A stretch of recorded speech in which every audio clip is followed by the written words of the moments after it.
நாடாளுமன்றத்தில் நடைபெற்ற சம்பவத்தில் காங்கிரஸ் கட்சியை தொடர்புபடுத்தி அவதூறு பரப்புபவர்கள் மீது நடவடிக்கை எடுக்க கோரி சென்னை காவல் ஆணையர் அலுவலகத்தில் புகார் அளிக்கப்பட்டுள்ளது.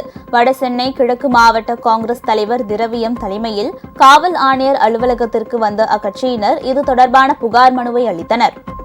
நேற்றைய தினம் அகில இந்திய பாரதிய ஜனதாவுடைய வலைதளத்திலும் தமிழகத்தினுடைய பாரதிய ஜனதாவுடைய வலைதளத்திலும் எங்களுடைய காங்கிரஸ் கட்சியை களங்கப்படுத்துகின்ற வகையிலும் எங்களுடைய காங்கிரஸ் கட்சியினுடைய தலைவர்களை களங்கப்படுத்துகின்ற வகையிலும் பாராளுமன்றத்தில் நடந்த நிகழ்வுகள் காங்கிரஸால் நடந்தது என்று பொய்யான கதையை பேசி பொய் பிரச்சாரம் செய்கின்றனர். உங்கள் ராஜ் நியூஸ் தொலைக்காட்சியில் திங்கள் முதல் வெள்ளி வரை தினந்தோறும் பிற்பகல் 2 மணிக்கு உங்கள் பகுதியில் உள்ள குறைகளை நேரலையில் தெரிவிக்கும் புகார் பெட்டி நிகழ்ச்சி. பங்கு பெறுங்கள், பயனடையுங்கள், காணத் தவறாதீர்கள்.